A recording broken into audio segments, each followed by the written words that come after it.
morning we have Craig Erickson, who's going to be telling us about feeling financially secure at Windcrest. Craig joined the Windcrest community in 2006. Prior positions at Erickson Living included Associate Executive Director, Vice President of Financial Planning and Analysis, and Chief Information Officer. Craig has a degree in civil engineering and an MBA from Wharton School of Business. He is past chair of the Chamber of Commerce of Highlands Ranch and a board chair of Leading Age Colorado, formerly the Colorado Association for Homes and Services for the Aging. Craig and his wife Kimberly live in Highlands Ranch with their 2 children. As you can see, he's not only a leader here, he's a leader in our community, our Highlands Ranch community. So we certainly are happy to have him. And now, Craig Erickson. Thank you, Judy. Also, I want to introduce Karen Lutz. Karen is our finance director, and she's been part of the Windcrest team since we opened, and it's been a pleasure to work with her. And then we also have Kathy Bilger, who's our associate executive director. Kathy has been with Windcrest for almost 3 years now, and Kathy's got a lot of background in the skilled nursing and continuing care operations, so she's a little bit of an expert there. So between the 3 of us, hopefully any questions that you have, most of them will be able to get covered. With that, we will go ahead and get started. And so, as we said, this is a presentation we can do a few times a year. We will, based on the attendance, we can try to repeat this in a few months. But really want to cover a number of different things. Talk about our status as a nonprofit, how our spend down works, how Resident Care Fund works. We can get into Medicare and Medicaid and have some pieces on that. And then if there's questions along the way, just raise your hand. We have a microphone. The mic is on that table over there, and we'll be able to entertain questions along the way. So, we hear a lot of rumors out there about, how things work here at Windcrest, and, here's some of the things that we hear. Some people know that, okay, if I run out of money, Windcrest will pay for me to live in the community, and that is true. The second bullet, if I run out of money, you will ask your children. That is not the case. Now, some residents have guarantee agreements in place where to meet financial qualification, the children did pledge to provide financial support, and in that case, we would ask the children to be involved. The Resident Care Fund is not covered by Erickson Living. It's not a commitment that Erickson Living makes, and we'll talk a little bit about why that is. But it's something that is unique to each one of our communities, and Jim Davis has been the biggest sponsor of the Resident Care Fund for Windcrest, though that's not an obligation, that's a voluntary contribution that he has made over the years. And then, just any other rumors that are out there, and I'll pause and see if there's any other things that you all have heard before we dive into the details. Our mission as a community is that we share our gifts to create a community that celebrates life. And, I think our Resident Care Fund and the financial support that we have the ability to provide is at the core of that. It's, as a nonprofit, we have a charitable mission, and that's to ensure that to the extent that it's financially feasible, no resident should have to leave our community because of financial inability to pay. And that applies to the contract for people who move into independent living. It is a different agreement when somebody moves straight into assisted living without a deposit. So, as many of you, hopefully all of you know, we are a nonprofit. As a community, we promote activity and healthy living with access to fee-for-service health care. The affordable housing and maintaining the level of affordability is a key part of our mission, as well as, and that's an important piece. And then because of that, there's a lot of benefits that everybody participates in, whether you give to the Resident Care Fund or not. There's just some value of being part of a nonprofit. A couple of those to think about is that we have a tax advantage, so we don't pay income tax on our earnings as for-profit companies would end up doing. We also, because we're a nonprofit, contracts, things we spend money on have to be market rate in cost, and we don't have a large group of shareholders that's expecting, a large return off of residents. Ultimately, the returns and the cash that Windcrest generates is used for the long-term viability of our community, and may support an option for our board to purchase a community at some point. We'll talk about that in a little bit. So the Resident Care Fund, a little bit about what it is. It provides confidential financial support to residents who have spent through their financial resources, including their entrance deposit, and that they're no longer able to cover the cost of their monthly expenses in the community.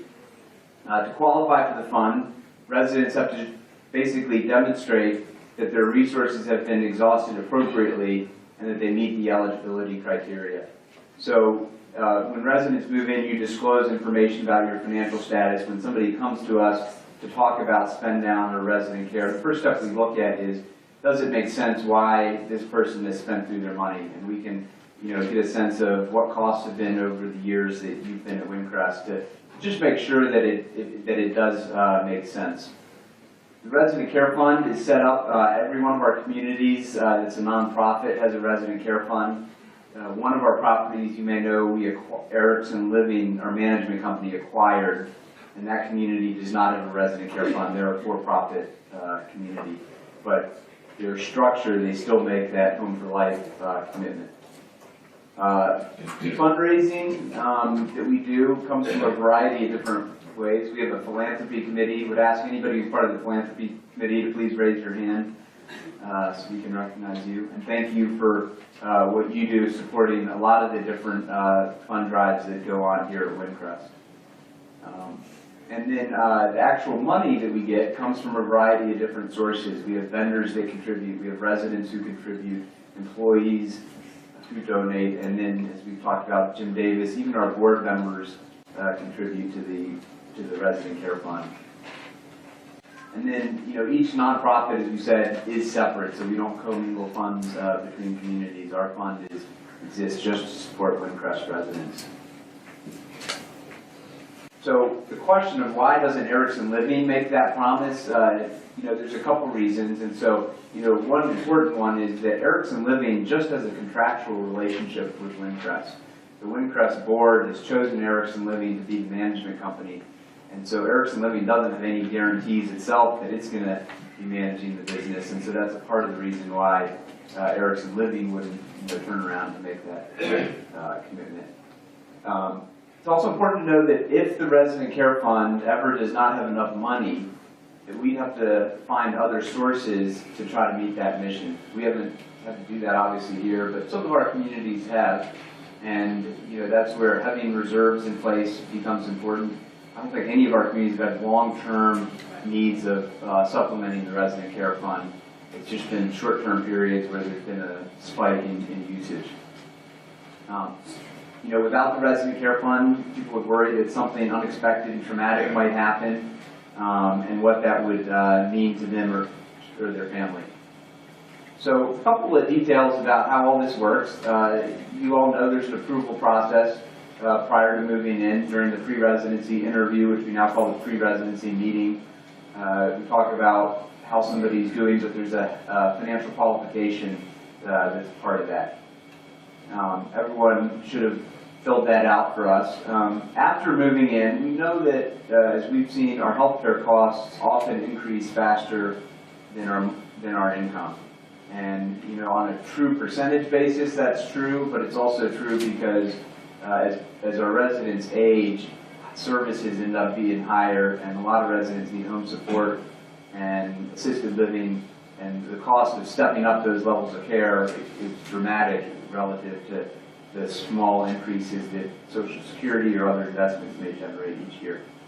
We also know that investment assets change over time. Stock market does a little bit of up and down, and there's some unpredictability around that.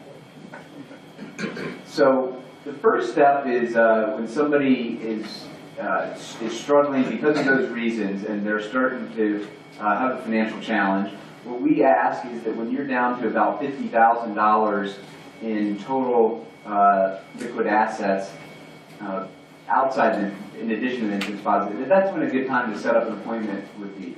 And you could do that by reaching out to Marilyn. She'll arrange a time. It'll usually either be Kathy, Karen, Liz, Elbert, or myself. Some combination of the four of us typically support that first meeting.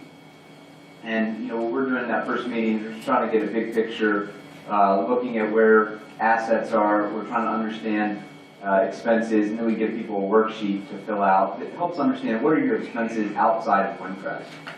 So that's kind of the step, and then we put together a plan of when we think we're going to start spend down, how much it'll be, how much you'll contribute each month, and then the rest would come from the entrance deposit. And then we also meet annually with all the residents who are on spend down just to do a review of where they are.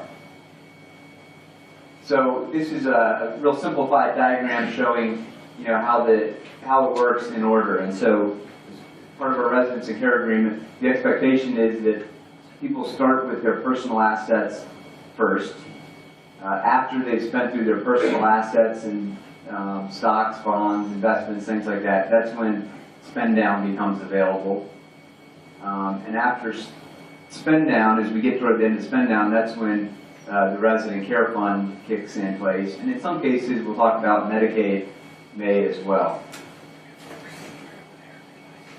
So a lot of this is outlined. I know the next section, Jason's going to be covering our residence and care agreement, and can sit down as part of that and review the actual language. It's part of the residence and care agreement. This is also discussed in the disclosure statement as part of the movement process. If you would like updated copies of either of those, please ask us, or if you'd like to see a copy of your agreement, we keep all those on file.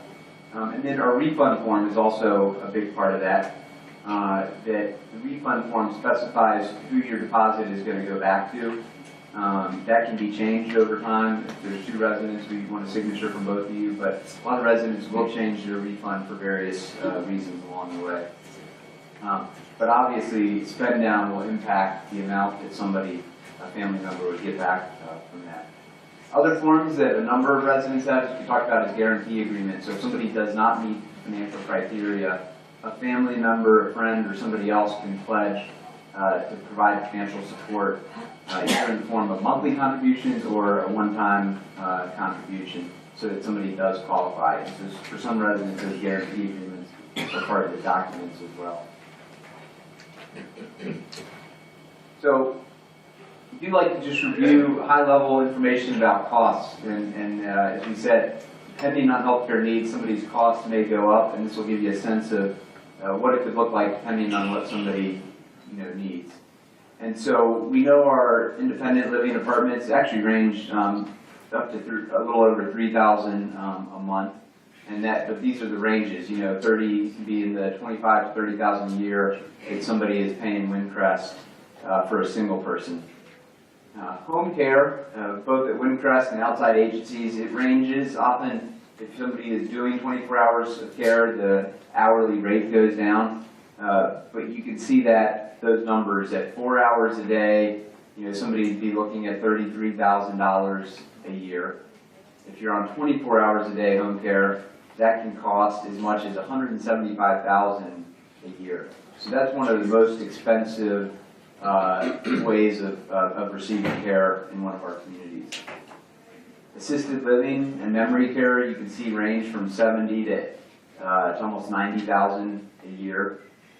When you take the monthly care package, when you take the base cost plus the average care package that people have. Nursing care, you can see ranges from $112,000 to $130,000 a year. So it's easy to see at these annual expenses why a number of our residents do exhaust their financial resources as part of living at Windcrest. Here's just a couple of key data points that, I think national average for length of stay in a nursing home is about 2 years. And so again, back to that, that's for somebody who does go into a nursing home. So if somebody goes into a nursing home, it's very likely that they're looking at, $250,000 to cover a 2-year expense on average. In assisted living, the average length of stay can range from 1 to 4 years. Tends to be a little bit shorter in memory care than assisted living. We periodically will have residents who may spend 8 years, 10 years in assisted living, and they're often the ones who end up using the resident care fund.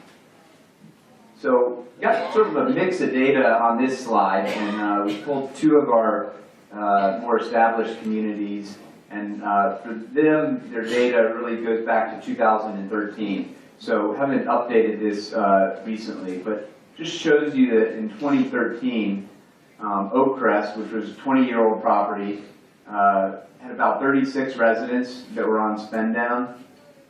6 residents on the resident care fund. They were spending about $40,000 a month on the resident care fund. And so, again, you do the math on that, that can be $500,000 a year that the community is using out of the resident care fund. Green Spring, a little younger property at this point in time, had 14 residents on spend down, 7 on resident care fund, and they were spending about $55,000 a month. Their balance, you can see, was a little bit lower, and so Green Spring, for some periods of time, was having to support the resident care fund, support residents outside of the resident care fund. And then Windcrest, you can see we've been open for 9 years now. We have 13 residents who are on spend down. We have no residents who have received financial assistance so far, and our resident care fund balance, you'll see in a minute, it's a little over $1 million. So that just gives you, I think for us, the financial security should come from the 30-plus years of experience that we've been using a very similar entrance qualification for all this time, and we know that in most cases, the amount of contributions to the resident care fund support what it takes to provide that assistance for residents. But it also helps us, know what to set in terms of targets. Question in the back. So I'll repeat the question. It was, can you tell me what spend down is again? And sorry for not being more specific about definition. The term spend down we use is when you have spent through your personal assets. I'm just going to go back a few slides. It's this middle section here. So you spend through your personal assets. You really don't have any big savings or cash or stocks or bonds left. And it's when we make the entrance deposit available each month for people to spend down. And so we'll see some financial examples at the end here, but oftentimes somebody may only need $2,000 a month about. And so every month they're paying a certain amount, and then there's also supplementing $2,000 out of the entrance deposit. And so what it means is somebody's on spend down, when the refund is issued, it's not going to be 100% or 90%. It's going to be some amount less than that. Is that? Yep. And then just to add to that, Liz in our office, as well as Leslie, if you get to the point of being on your entrance deposit spend down, you will see those transactions coming through your monthly billing statement. So you'll see an amount you can pay, you'll see an amount applied called spend down, and then you'll also receive a separate document statement. Let's say your deposit was $300,000, it will then start to show all of those spend down entries as well. So if a resident is on that, they will receive all that documentation. So you'll be pretty aware of everything on a monthly basis. Okay. So again, 13 residents who have used some portion of their entrance deposit to help for their care. Now, one thing that happens sometimes is people use it for a period or have an unexpected high cost. They use it once, but then their situation changes and they don't need it anymore. Question in the back. Fred, I know in Medicaid, they investigate to the point to make sure that parents have not given money away to their children previously to them. I believe it's 5 years. Does Windcrest investigate to make sure that people have not given money to their other relatives? Yes, I'll let Kathy kind of explain how we do that. So when you get ready to make application to to request the spend down, we ask for 2 years of information. So we'll ask for bank accounts, any savings accounts, and what we're looking for is to make sure that you haven't had any unusual expenditures in that 2-year period of time. So it's not quite as long as a 5-year look back, but 2 years of information. And that's part of what Liz does on our team, Liz Elder, who is back over here. Do you all know Liz? Put a name with a face. So she helps me in just putting that information together in a spreadsheet. So this is where sometimes we've talked about, you know, if you've taken some big trip, you've done a worldwide travel, or you're going gambling a lot, or those kinds of things. We want you to enjoy your life, but what we're looking for is some kind of isolated big expenditure that maybe just didn't make sense. And we have had on occasion circumstances where we've asked a family to reimburse the funds because a gift was made, and we really do need to see that those assets are being used to take care of your needs first, if that makes sense. So we have gone back further than 2 years at times, but that would be an unusual circumstance, and it's usually if we just become aware of something. So. Good question. Yeah, Medicaid is a 5-year look back, and so any gifts that somebody's made within a 5-year period would be ineligible for Medicaid as part of that. But so we ask for 2 years of statements, but then we go back and we look again at, does it make sense based on what you started with? So even if you've been here for 10 years, we're going to ask for 2 years of statements, but we're also going to look at the first 8 years to make sure that there's nothing unusual that's happened. So a question back here? Go back here. Go ahead. Tell me, if a person gets onto the resident care program, then does Windcrest work with Medicaid? So good question. So the difference between Medicaid and resident care fund, and so just briefly, we don't have Medicaid currently here at Windcrest. We plan to apply for Medicaid, and someday we'll have it. Medicaid is really only going to apply for residents who are in skilled nursing long-term care. So that would be the people who live on the first floor of Mill Vista Lodge. So Medicaid would apply in the future for those residents. Resident care fund would be used for anybody else that needed assistance. Great question. Medicaid, we currently do not, we are currently not licensed for Medicaid. That's something we will apply for. We don't need it right now because we don't have anyone near needing Medicaid. And if we apply for it early, there's a lot of other sort of administrative burdens that it creates, and it actually can even impact the hospital, can make more work for the hospitals that refer business to us. So it'll probably be a few years before we get our Medicaid license here at Windcrest. And so in the meantime, the resident care fund would support anybody who would be on that first floor. Yeah. Yeah, internal residents only. Okay, so typically about 1% to 2% of our residents would use the resident care fund at all. Slightly higher number that might use some level of spend down over time. Okay, some good questions there. Just about sort of our financial structure. So Windcrest generates cash from monthly fees being in excess of operating expenses. So that's our operating income. We also generate cash through the resale process. And oftentimes we are selling apartments at more than the original resident paid. With a lot of residents are on a 90% contract, and so every time somebody moves in, they get 90% back. The next person puts more money in. That's also cash flow for the community. Ultimately, that's part of the reason why our monthly fees are a little bit more affordable than what other communities charge. So residents, we do not turn around and give appreciation to residents. Again, if we did, it would just reduce the cash that Windcrest would have, and we'd have to charge more in monthly fees. In terms of spend down, residents will have either 100% or 90% of their original entrance deposit will be available to be used for spend down. So many residents moved in, I think, before 2011, 12, 13. you would have 100% of your initial deposit be used for spend down, and then other residents who moved in under the 90%, you'd have 90% of your deposit be used for spend down. Apartment upgrades that people do, that helps resell the apartment a little bit quicker, but a lot of people, we don't give money back to that, because a lot of residents who move in say, I don't want those window treatments and things like that. So just a little bit about how we invest the money. The resident care funds are each in separate accounts between all the communities. They can only be used for Windcrest. There is the board of directors does have one investment company managing all 16 properties, and so they get some cost savings from that because they look at all 16 together in terms of determining what fees they're going to charge.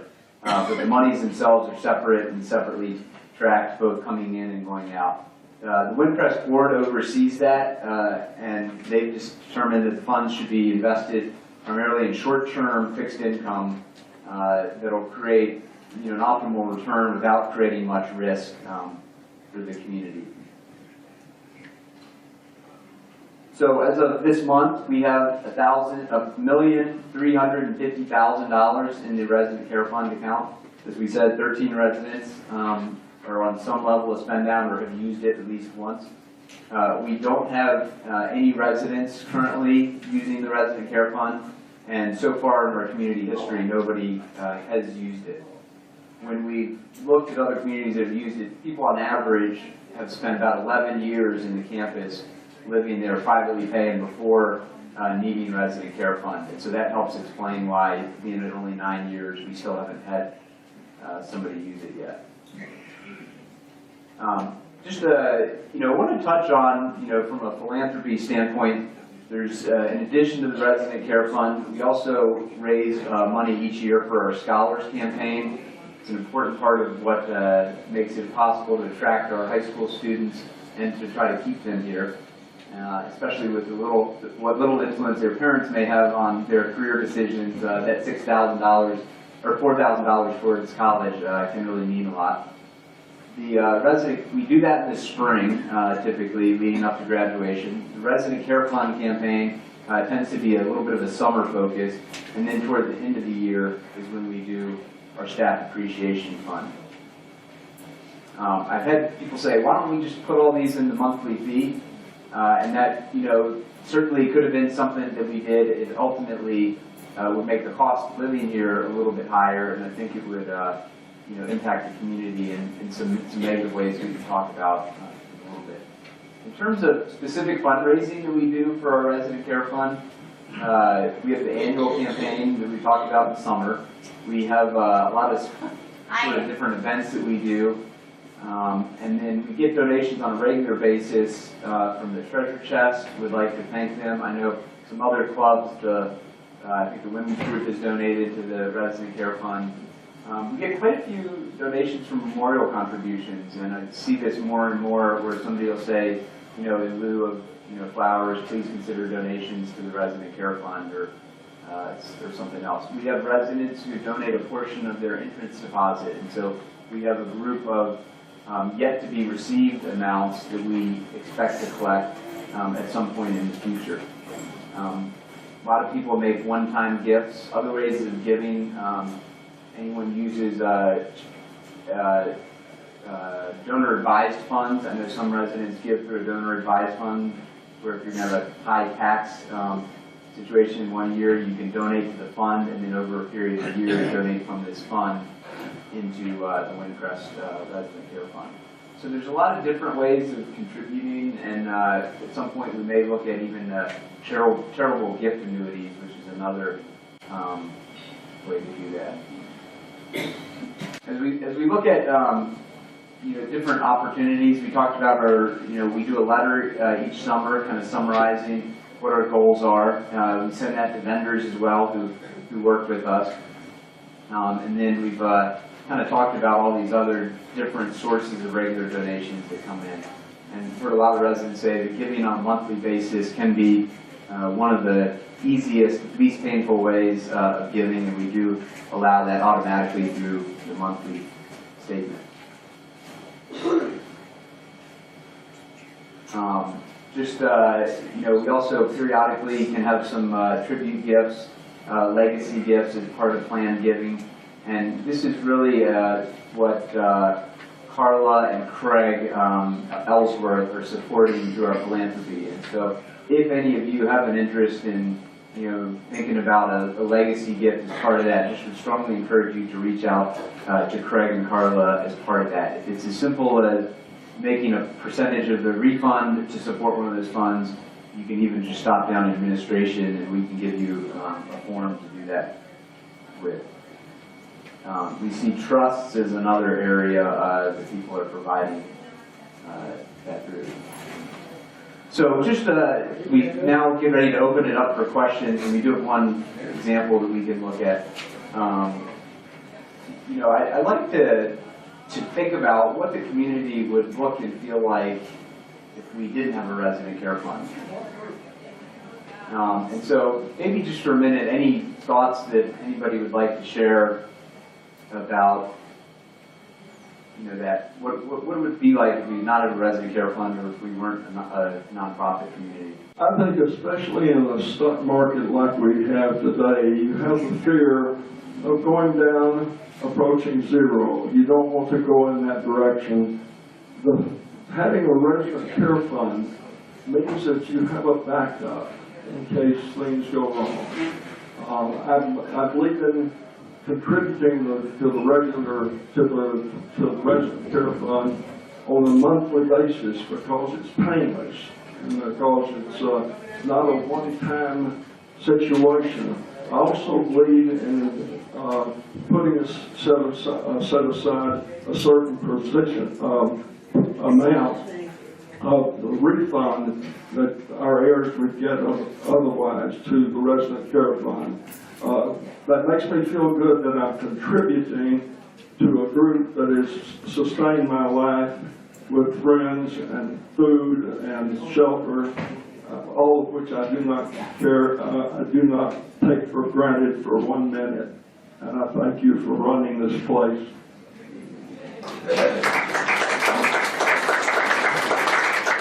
And, I think about if we didn't have it, we'd still have the option to make a Home for Life promise, but we'd have to do that through the monthly fees if we decided to do that. And you think about what our monthly fees would look like if we tried to build this in rather than allow people to do it separately. It would impact affordability, and some people wouldn't be able to live here.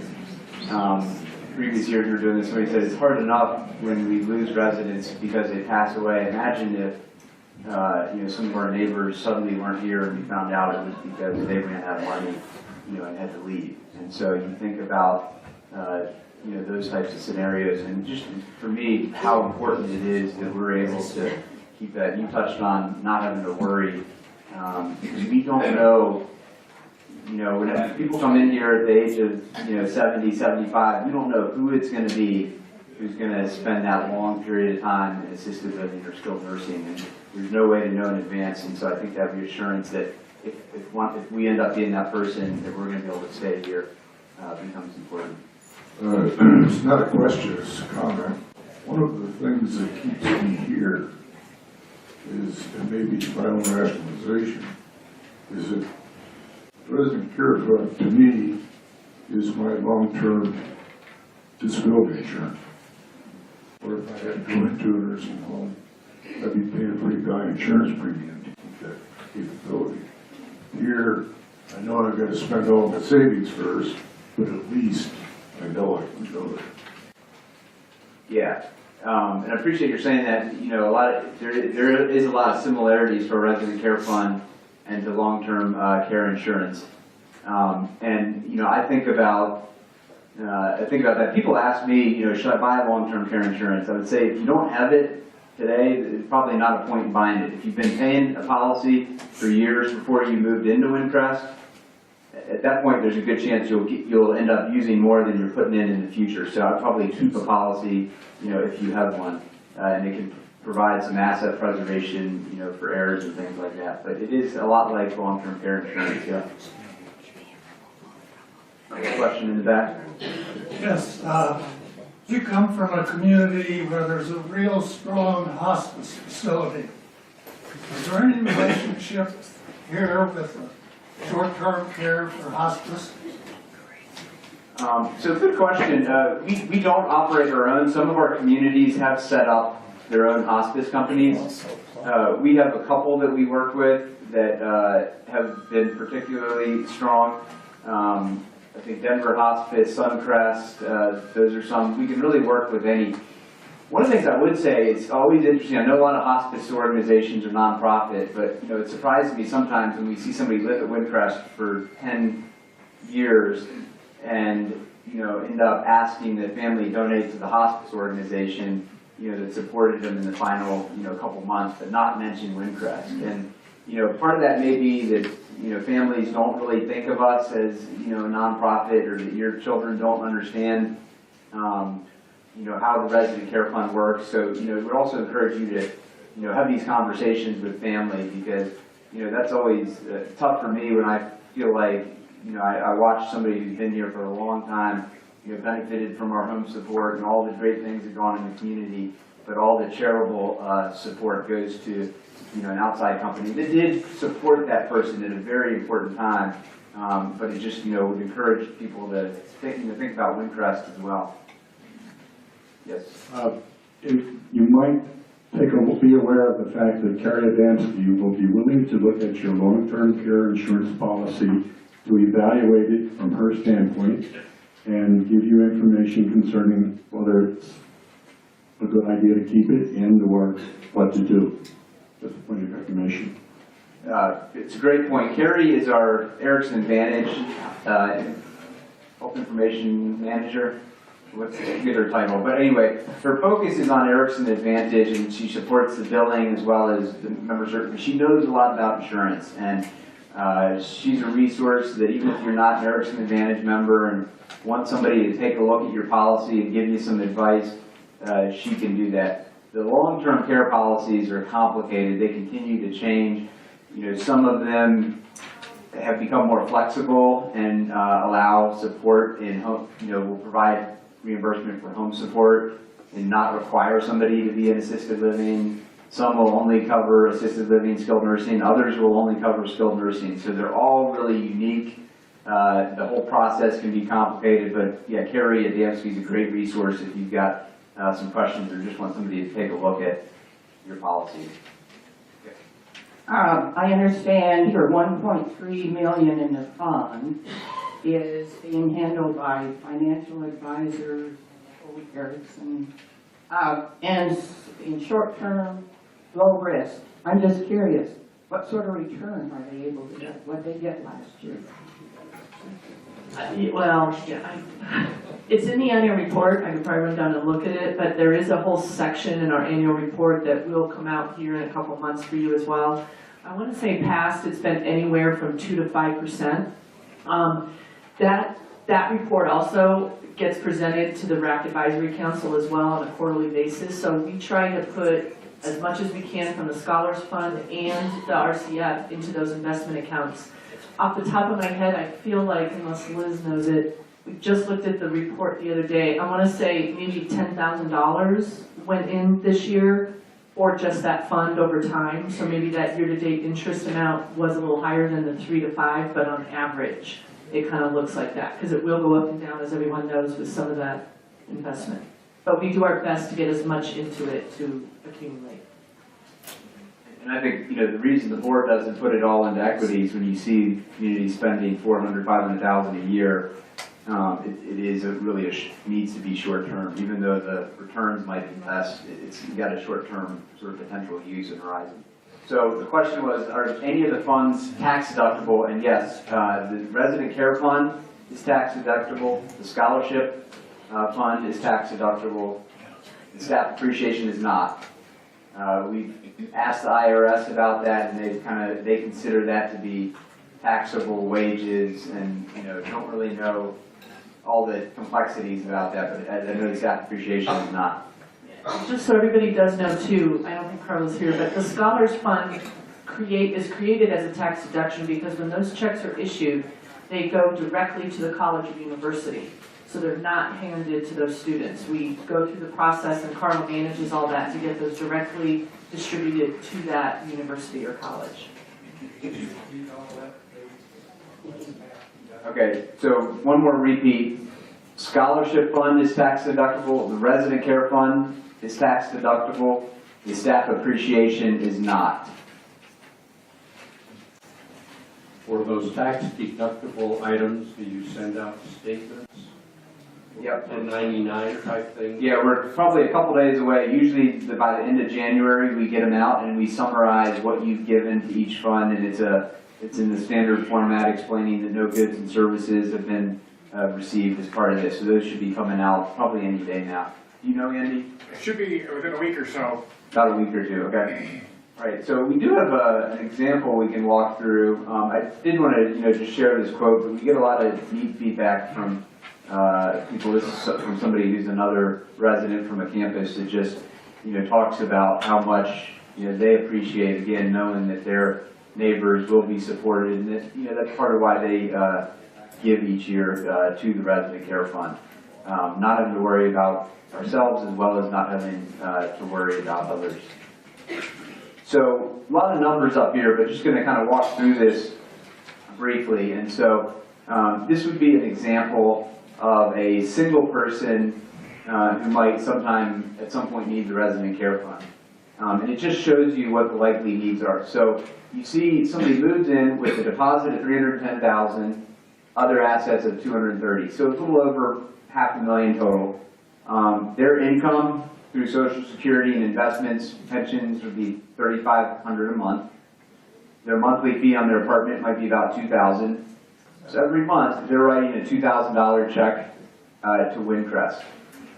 Okay, in this example, we're assuming that they have $1,000 in other expenses, insurance, medical costs, groceries, just those other living expenses. So if you think about this resident, they move into Windcrest, they're spending $1,000 outside, $2,000 with us. Their monthly income is $3,500. So they might be building their savings by a couple $100s a month in that example. Now, let's say 5 years later, that person moves to a higher level of care. Their monthly fee jumps to $7,100 a month. Their income's only $3,500. They're spending another $1,000 still outside. That tells you what they're writing a check to Windcrest of $7,100, but they're using $3,600 of their personal assets to be able to make that payment. So every month they're spending $3,600 of this $230,000. Okay?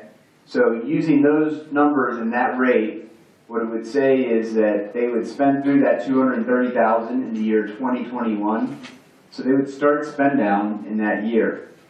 And then, at that point, they're writing a $2,500 check to Windcrest, because that's their $3,500 income minus $1,000 in expenses.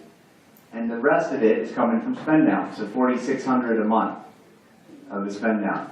That would take them almost another 8 years that they'd be on spend down before they would even apply for or come see us about the financial assistance. So this part starts when they're at about a $50,000 deposit. So the person spends almost, in this example, 10 years on spend down. And we have some people who are on spend down who at their current rate, we're projecting it's about 25 years at the rate they're going before they would exhaust the spend down. So, $1,000, even $500 a month with a sizable deposit goes a long way. Yes, let's all go back. And then one more example of a couple that we'll take a look at. So in this example, no, you do not. Our criteria, this person would qualify. Somebody who has $230,000 above the deposit, and if their monthly fee exceeds their monthly income exceeds, they would qualify. So this would be a picture that is very similar to a number of residents who live here. Somebody who moved in originally had $500,000 in total assets, spent $300,000 on the entrance deposit, and had about $200 left over. Our entrance deposits range from about $170,000 up to $630,000, I think is our highest entrance deposit. So a little more common is couples who may need financial assistance, and this is an example with a couple, okay? And so in this case, they've got, the entrance deposit is a little higher, 370,000, another 300,000 in assets, so total about 660,000. Let's say their joint income is 5,000 a month.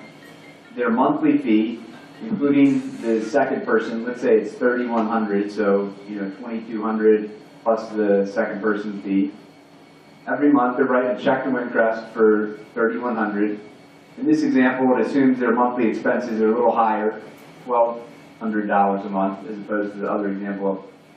And so again, it's the same thing. They're writing this to Windcrest. They've got another 1,200. This person would be building their savings by a little bit when they move here to Windcrest. So let's say in October of 2013, one of the spouses moves to a higher level of care. And in this example, assuming it's almost $10,000 a month, let's say it's long-term care. So all of a sudden, this couple goes from spending $3,100 a month to $12,300 a month. So to do that, every month they're spending $8,500 out of their personal savings. So at that rate, their assets here get depleted over about a 4-year period. And so the couple starts, so about 4 years they spend through that outside assets, and then they start the spend down process. Okay, and again, $2,300 is total expenses. The resident in this case can contribute $3,800 to Windcrest. Because their income's $5,000, they need $1,200 for outside expenses, so they're contributing every month. They're writing a check for $3,800. The rest of it comes from their deposit. So they're in a spend down situation here. And so at this rate of spending $8,000 a month from the deposit, as you can see, it goes quite a bit quicker. And we would show the person, this couple would receive financial assistance. Are those numbers right, Karen? I'm letting Karen double check my math here. So yeah, in about a 2.5-year period, they've spent through that deposit. And oh, I'm sorry. So here's what's going on here. The healthy spouse is allowed to keep some assets. So we don't require, if in the situation of a couple, we're not going to spend you down to zero. The healthy spouse will be able to maintain a little over $100,000, it's 117 now, in assets. And so that's why they haven't spent their whole deposit, they've spent everything but the $120,000. And that's we follow a Medicaid process around that, where there's something called spousal impoverishment, where you can't have assets to be on Medicaid, but if you have a couple situation, one person can keep a little over $100,000 as part of that. And so, this would be a case where, at that point, the person would be needing $8,000 from Resident Care Fund. The couple would in that situation. I think a glaring omission in your analysis up there, your examples, are income tax. That's, most cases, around 20% of your yearly income. And that shows up not as part of your $1,000 additional spending that you use in your example. That's a significant amount. Okay, so that's a good point. So I would maybe say, thinking about this income, this would be income after withholdings, and so net of tax payments. So certainly put that in there. That's a good point. So if somebody's true income was $3,500, we know a good chunk of that is going to the government. So good point. Is any percentage of our monthly fee tax deductible? Because I know our monthly fee covers the medical center and the physical therapy and EMT. So is any percentage of that can go towards deductible tax? No, so we've gotten that question quite a bit. There is a tax form letter we can hand out. We don't always copy stuff the whole letter because it's pretty much of a form letter. I would definitely advise you to talk to a tax accountant who's really savvy in that area. But from what we would advise is nothing from that monthly fee is deductible unless you have qualified medical expenses. So sometimes your home support costs, sometimes your assisted living, and anything that you do in the continuing care building could apply. So we do have residents oftentimes who come and ask, hey, could we get a detailed statement with just those expenses maybe pulled out. It's a lot of work for us to get that manual piece. If you're holding on to those monthly statements, I'd use those to give you a tax accountant. But sometimes those can qualify. Again, there's also a qualification factor in that. I'm not a savvy tax accountant, so I would definitely recommend talking to someone specific about that. But no, nothing is qualified just on your straight MSP. I have a question. Okay.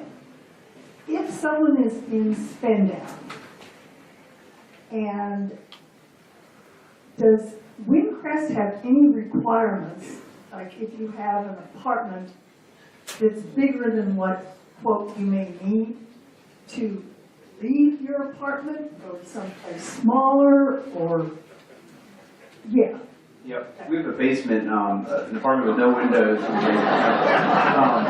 No, we do not, I'm just joking, we do not. But it does bring up an interesting point that if a resident is on spend down and they said, I would like to be on 24-hour home support, that's the one area where continuing care communities can ask people to move to the a more reasonable cost of living.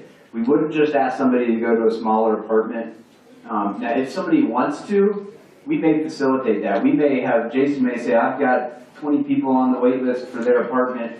If that person wants to move, we're going to make it easy for them. So we may do that, and that can reduce somebody's monthly expenses.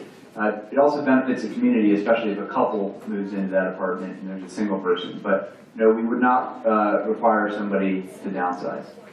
Yeah. And then, just to point out on the tax piece, we're a Type C, a fee-for-service retirement community. The Type A communities are the fixed monthly fee. It starts higher, but it doesn't go up. And in those communities, they do some calculation to figure out my monthly fee when I'm in independent living, some percentage of it is paying for future health care that I may or may not need. And so there is a portion that's deductible for people who have been in Type A communities, but that's a reason. But again, that's why medical costs, things like that, assisted living, can and really would encourage a tax person to be part of that. Just want to mention as we talk about finances and things like that, just want to encourage everybody to make sure that we've set up the right decision-making with family or relatives, and that it shouldn't just be in a case of a couple, it shouldn't be that you're each other's power of attorney, because something could happen to both residents at the same time. And if you don't have family in the area, there's some great companies that some of our residents have been using lately that we can, make referrals, give you a choice to use. And so if you need to set up somebody who's not a family member to be either a financial power of attorney or a medical power of attorney, now's the time to do that. It gets really complicated if you wait too long, if there's some cognitive impairment, then the courts have to get involved, and it can be a really difficult situation. So please take the time to try to make those arrangements. Craig doesn't know I'm asking this, but truly, as an adult child with parents who have passed in the last 8 years, I know the challenge and the stress they can go through. I just want to see a show of hands. If this type of presentation was done like in an evening session and family members could come watch, would that be helpful? Yes. Of interest? Great, because I'm an advocate, my team hears it from me all the time as someone who's gone through it. It's that education piece for those family members that are supporting you, other friends, to just be able to be exposed to this and help them understand it. So, good news. So, I think we're going to maybe try to look at things like that for this year. And I find in working with residents who are inquiring about the spend down, often their family is supporting that process, and many of them are clueless about the business model here and just how it all works. So I do think it would be helpful for us as well to expose your families to the information. The other thing that I want to just add in closing here is that with where our resident care fund is at, I want to put that plug in for why we do continued fundraising. So if we had even 3 to 4 people accessing that resident care fund over an annual period of time at the level of typical spend, it would deplete in about 3 to 4 years. And so that's why we have to keep asking and we have to keep raising those funds. And like Craig said before, we don't want to put that into your monthly service fee. Giving is about seeing the need and wanting to give, wanting to support something, being inspired enough to know that I'm helping to support my neighbor. And so that's part of why we ask that it be based on what you can give. Some people can give more, some people can't give as much. But everyone who's contributing is valued for making that contribution. So I just want to put that last plug in, and the reason we do it, we don't want to have to cover the cost of resident care fund over a period of time through operations. So just keep that in mind. Just one final comment before I turn it back to Judy to close. Unless did you have a question, or are you going to wrap up? Okay. So, just would say, I talked about the benefits of the resident care fund to all of our residents, and I think that's important. I would say selfishly, it also benefits me. I know sometimes I'll go to industry events where some of my counterparts, when they talk about the tough parts of their job, it's when they have to ask somebody to leave who's been part of the community for a long time. And, I just feel fortunate that that's not something that we have to do here. Just would say thank you to all of you who support our resident care fund and the other campaigns here at the community. It just means a lot, and I do think that concept of we share our gifts to create a community, that's what that's all about. So thank you for that, and I'll turn it over to Judy to close. Thank you, Craig and team, very, very much. This was wonderful. Thank you.